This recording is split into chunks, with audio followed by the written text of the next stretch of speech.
Right, so we have a cooling issue, and my concern is that these parts are worn. This is a surface, stainless steel surface that the impeller rides on, and there's definitely a pretty good sized lip there, even more so on the cup. So I've got this little kit here. I've got brand new pieces for it. So before I dig deep into the engine to find out if one of the cooling passages is blocked, as was suggested by a few commenters, I'm going to go this route because it's cheaper, it's more accessible, and so today is a little bit of a test to find out where we're at. The choke's back on if you just throttle.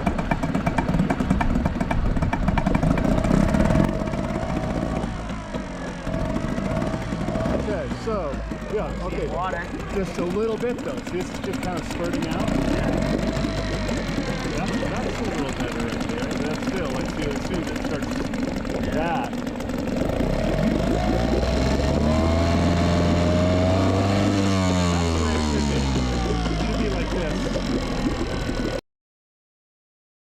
All right, here's my current thinking regarding this outboard and its cooling. What I think is happening here, or my suspicion right now, is when we rev it up, we do get a steady stream of the outlet, the telltale right up here. But normally it's not. And when I was riding around with this outboard on the in the marina, I noticed that the water was actually getting quite hot. And so that tells me that it's really it's not just the telltale that's a problem. It's the actual cooling altogether. Now I've got a brand new impeller in there. I've got a brand new impeller housing. The whole assembly is brand new. And it does turn. So I think that it's definitely a passageway feeding the engine, the cooling water feeding the engine. There is a copper tube that attaches or basically takes the water feed from the impeller pump and brings it all the way up into the engine cooling jackets, the water passages up there. And then after it swirls around down there, and there is, and I didn't realize it, but there is a thermostat on this engine. That could be a problem. But once it circulates around the engine, it comes back out, and most of the water gets dumped out back down here, right here, this exhaust port on this engine. And of course, you've got the telltale to let you know that that things are actually working the way they should be. I don't think it's the thermostat. The thermostat might be a problem. I don't think it's ever been changed. And the reason I say that is because it's over under this housing here, and it doesn't look like those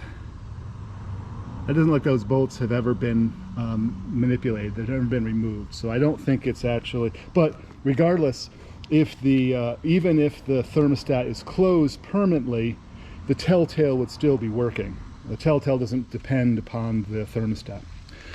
So what I think it actually is, I think there's an accumulation of old oil in that tube. That is the problem. And we're gonna do some tests here to find out.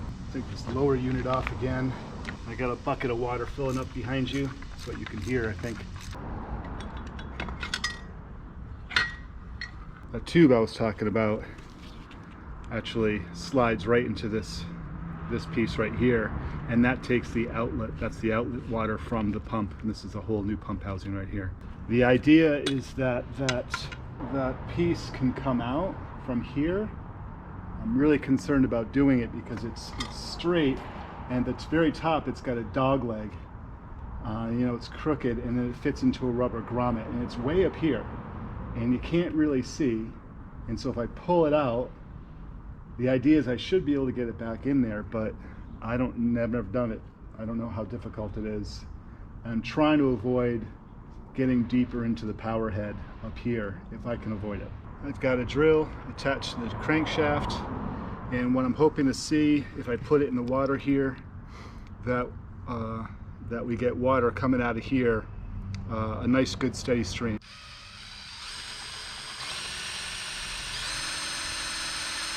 Okay. I'd say that's barely. I guess I gotta get deeper into the bottom, into the lower unit here, because I think that should be That should be spitting out pretty good.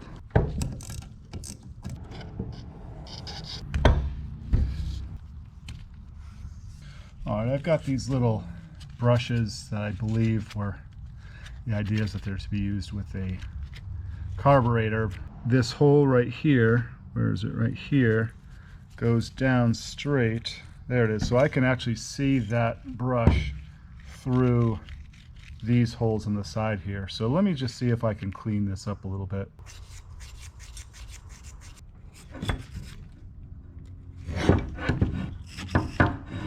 Okay, I did my best to clean out from both sides down here and straight down the top, and now you see, of course, that I have the pump assembly back installed here. So let's go ahead and back out to the bucket and see if that changed anything at all.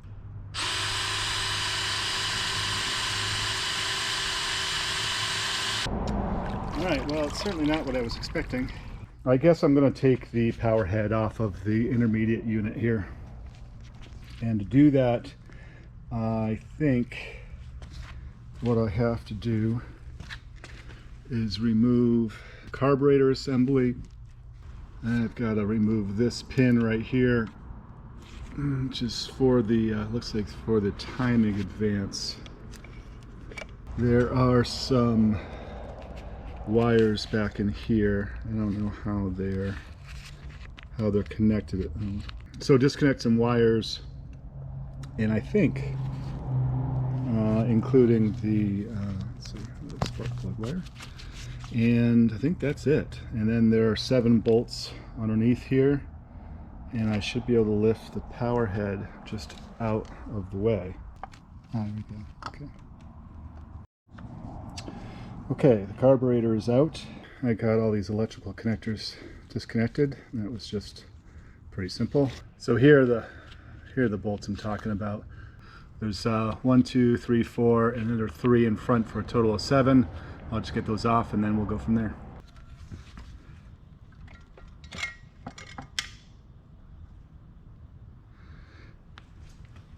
Thank goodness, this is exactly what I wanted to see. Here is the top of that copper tube right here. There's no way I would be able to pull that out. It has to come out with a grommet.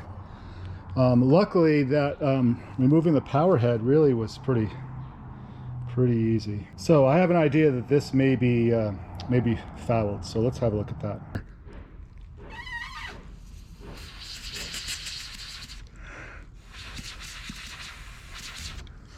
That doesn't seem too bad. Okay, let's try this again. This time we're going to look up here to see how that goes.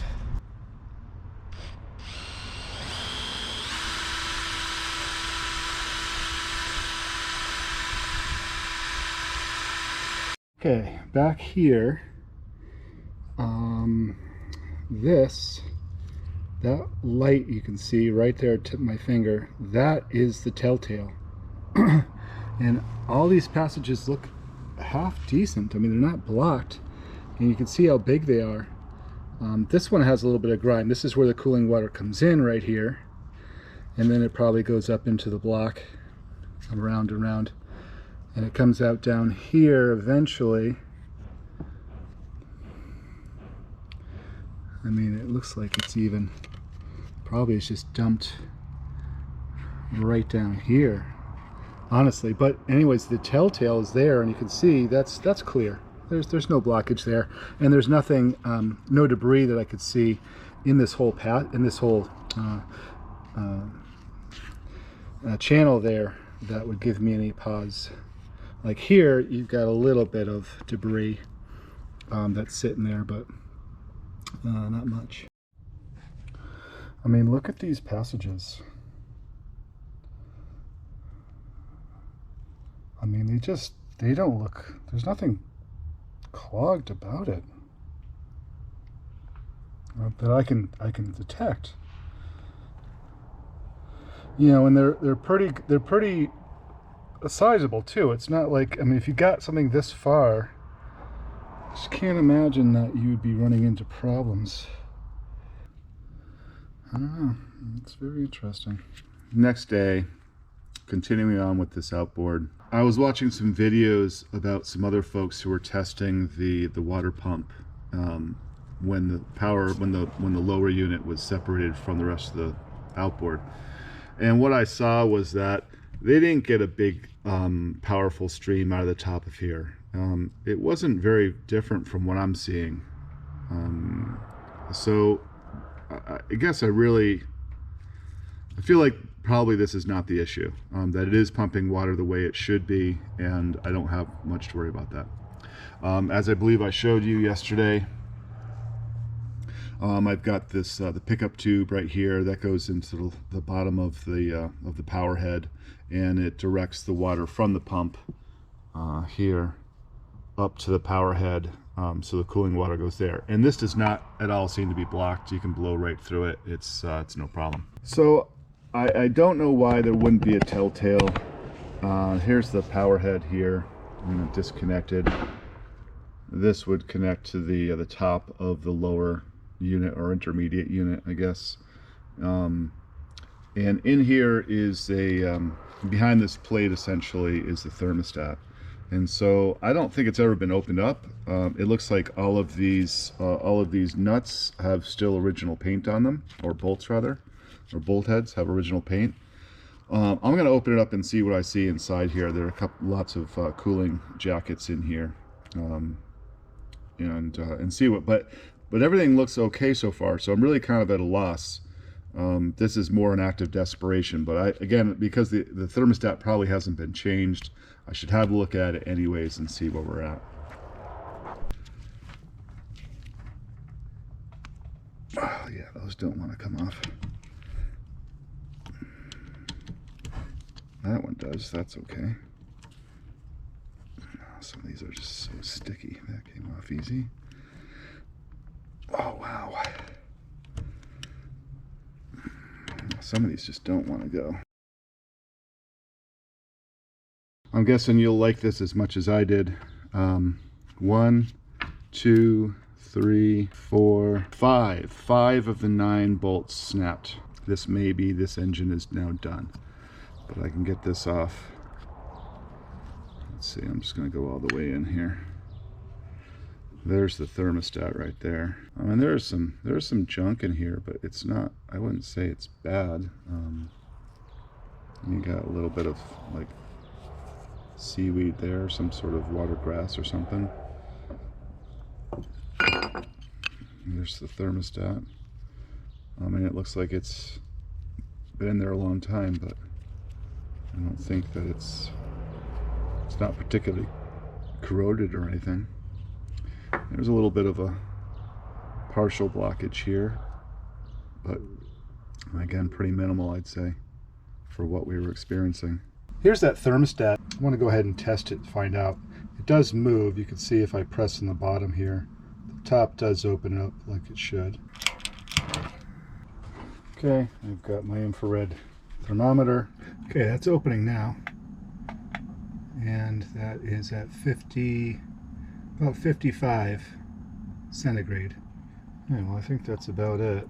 And that temperature is about 62. I put some cool water in there, and it did close up. You can see it's fully closed now. So that thermostat looks like it's working just fine.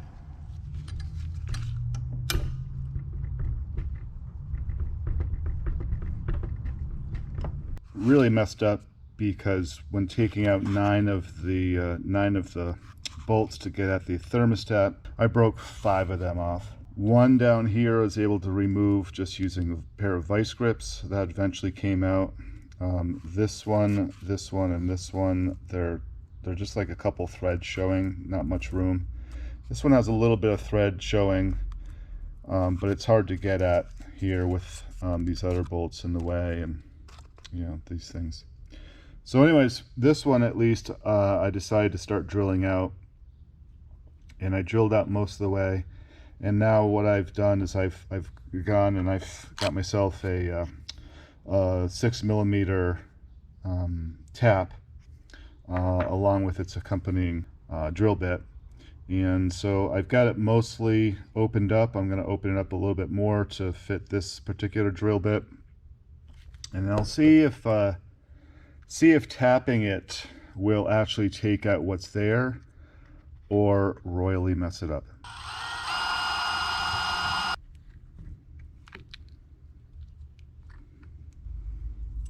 So what I was hoping is that the remaining screw bits will come off.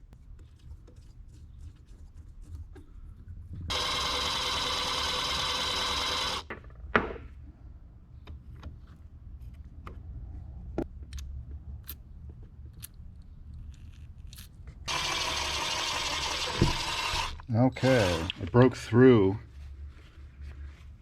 and that was something I was waiting to do. I don't know how deep I can go without, you know, starting to drill into the actual block.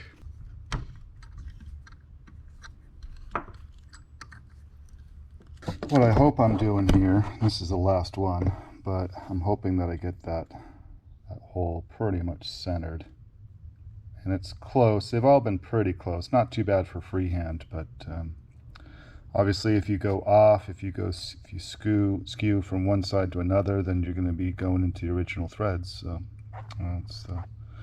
that is the danger of it. I am concerned about this first one I did over here. I'm not sure it's deep enough, but this thing's threaded in okay. I chased them a few times, hoping not to do more damage. If you cross thread these things with the tap, then you're kind of screwed. But they do feel pretty good. I can't find any issues with cooling passage problems here on this engine, but what I do want to do is I want to go ahead and take and try to clean out this tube. And so what I've come up with is guitar strings. What I'm going to try to do is thread one of these guitar strings up there and see if there's anything that comes out, see if it needs to be cleared.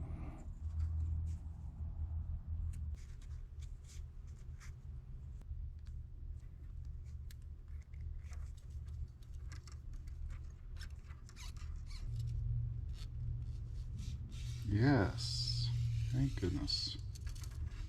Let's see what we got on the other side here. I mean, yeah, came up with a little bit of stuff, but that's nothing. Okay, I'll call this one clean.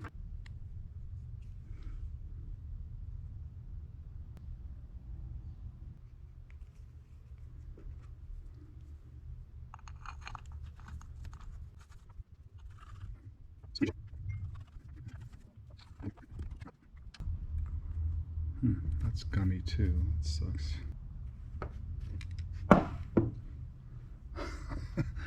No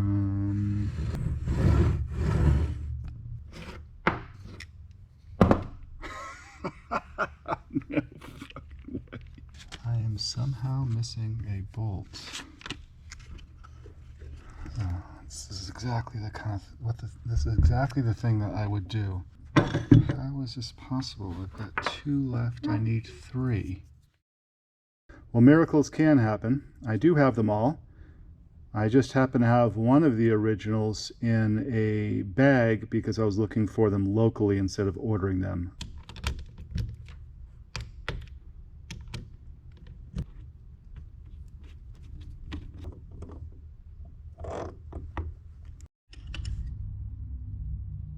And I guess I'll try to clean this up a little bit. Okay, a little bit more cleaned up. So there are several holes. I wasn't aware of this, being new to outboards. There are several holes in the bottom of this case. There's one back here. There is one back this way. And let's see, I think there's just one up here, right here. And of course, so that if any water or I suppose gasoline or oil, well, probably not oil, I guess, but gasoline accumulates here, it drains out for better or for worse. Let's see. And that just slides right down in here.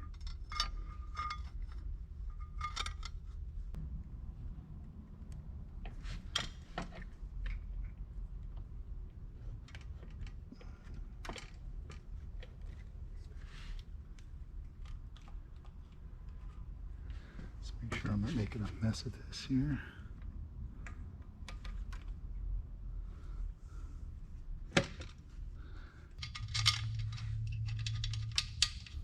So I think this is interesting. Here's the choke knob right here, and it's going to move this piece, right? So that's full choke right down. It covers the inlet, the air inlet to the carburetor.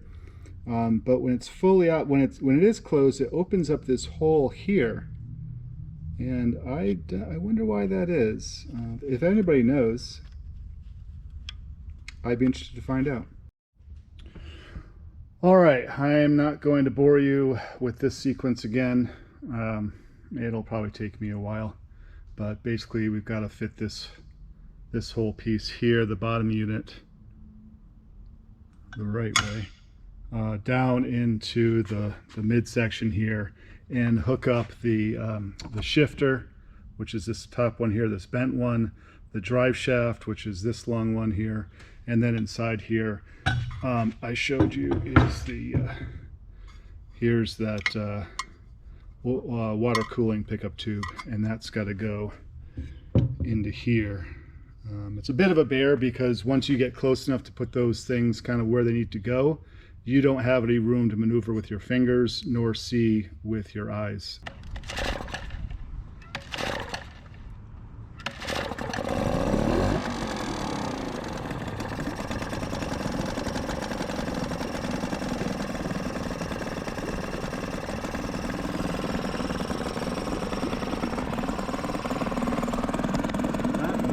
We still don't have still no cooling water coming out of this thing. I just don't know what to do about that. It doesn't make any sense to me at all. I can feel it pumping. I can feel the air.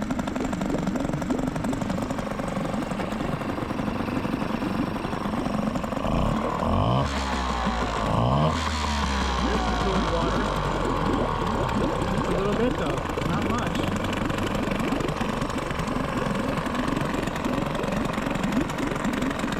Exactly the way it was before.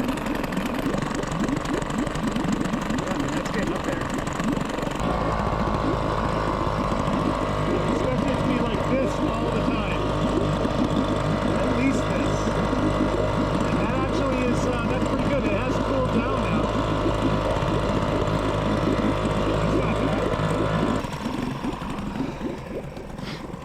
Let that idle and come back and see what the temperature of that is.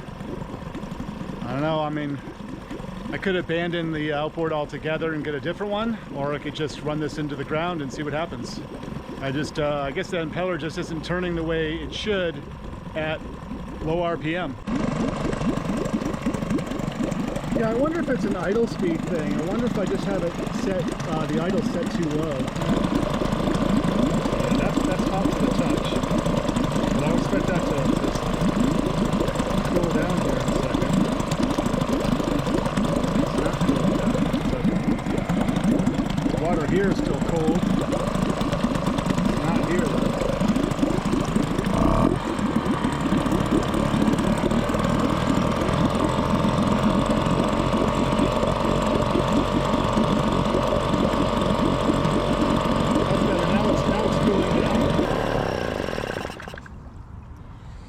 Okay, so maybe what I'll do is I'll get some, I got some strips that I can put on here on the side of the flywheel, and that will give me an indication of RPM. I don't even know what the RPM is supposed to be here at idle, so let's go ahead and try that and see what happens. Okay, with that reflective tape here, taped to the flywheel, and I've got this little device here that should hopefully it works. Yeah, there you go. So if I press on it, it's going to show me the RPM.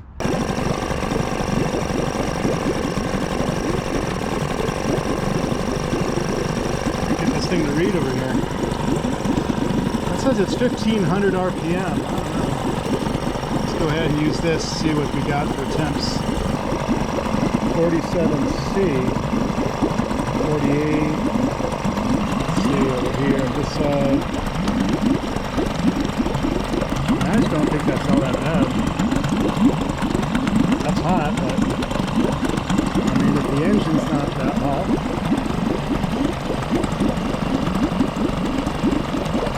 56, 55.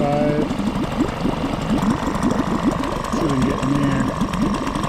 And there, oh, there you go. That was 62, so warmer by the engine there. Yeah, so even now I wouldn't think that's not bad. That's fine right here. It's at idle. I think it's a little high idle. Yeah, so if it just settles down just a little bit more, you got less. It's pretty warm. But I don't know. I think we're gonna go with it. Is it exactly what I wanted? No. But I think that the thermostat, as I showed you, opened during testing between 52 C and was fully open, I think, at 62 C, if my memory serves. And therefore, that's okay. I mean, 52 C is pretty hot water. What is that? That's got to be, 125 degrees or something like that. Maybe a little bit less, 120 degrees F. I'll let you know down there. So I'm gonna run it the way it is. Really, I'll just play with it, I'll work with it, and I'll adjust as needed. And if the thing fails for some reason, then I'll find some other unit to work on. So there you go. Hey, thanks so much for watching. I appreciate you taking the time to watch these videos. If you like the video, please give it a thumbs up. And if you'd like to see more, please subscribe. It really helps out, and we'll see you again.